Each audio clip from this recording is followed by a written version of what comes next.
সহকারী শিক্ষক পদটি বিসিএস ক্যাডারভুক্ত করা নবম গ্রেড বাস্তবায়ন সহ 4 দফা দাবিতে কর্মবিরতি শুরু করেছেন সারা দেশের সরকারি মাধ্যমিক বিদ্যালয়ের শিক্ষকরা।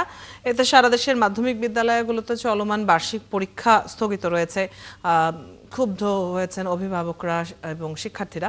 শিক্ষকদের কর্মবিরতির প্রসঙ্গে জানবো বিস্তারিত। সুনামগঞ্জ থেকে আমাদের সাথে যুক্ত হচ্ছেন সহকর্মী শহীদ নূর আহমেদ। শহীদ নূর, শিক্ষকরা তাদের দাবির বিষয়ে কি বলছেন, আর এই কর্মবিরতিতে শিক্ষার্থীরা যে ধরনের ভোগান্তিতে পড়েছেন সে বিষয়ে শিক্ষকদের বক্তব্য কি?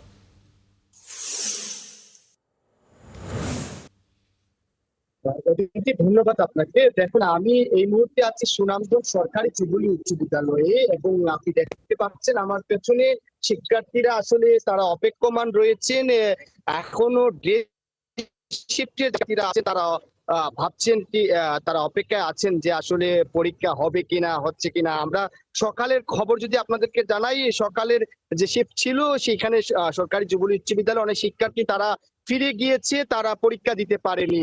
শিক্ষকদের যে এই দাবি, অর্থাৎ তারা যে 4 দফা দাবিতে তারা আন্দোলন করছেন, কর্মবিরতি পালন করছেন, এর ফলে সুনামগঞ্জে যে পরীক্ষা হওয়ার কথা ছিল মাধ্যমিকের, অর্থাৎ বার্ষিক পরীক্ষা এবং নির্বাচনী পরীক্ষা, সেটি স্থগিত রেখে আসলে তারা আন্দোলন করছেন। এর ফলেই আসলে শিক্ষার্থী এবং অভিভাবকদের মধ্যে এক ধরনের ক্ষোভ বিরাজ করছেন। তারা বলছেন এটি আসলে তারা সমুচিত করছেন না। আমরা কথা বলেছিলাম এখানকার আন্দোলনরত শিক্ষকদের সাথে, তারা ক্যামেরায় কথা না বলতে চাইলেও তারা আমাদেরকে যেমনটা জানিয়েছেন, তারা আসলে চাচ্ছেন পদোন্নতি এবং তারা যে 10 থেকে আসলে 9 উন্নীত করার গ্রেডের কথা বলছেন। এছাড়াও তারা 4 দফার দাবির কথা বলছেন। সংশ্লিষ্টরা যদি এটি মানেন তাহলে তারা কর্মবিরতি প্রত্যাহার করবেন এবং যে সকল পরীক্ষা আসলে স্থগিত রয়েছে তারা পরবর্তীতে নেবেন বলে জানিয়েছেন। আমরা দেখেছি সকালে জেলা প্রশাসক আসছিলেন, জেলা প্রশাসক ডক্টর মোহাম্মদ ইলিয়াস শিক্ষকদেরকে সাথে আসলে নেগোসিয়েশন কথা বলার চেষ্টা করেছেন যাতে তারা প্রত্যাহার করে। আসলে এখন পর্যন্ত শিক্ষকরা অটল রয়েছেন, এর প্রভাব কিন্তু আসলে পড়েছে শিক্ষার্থীদের মধ্যে।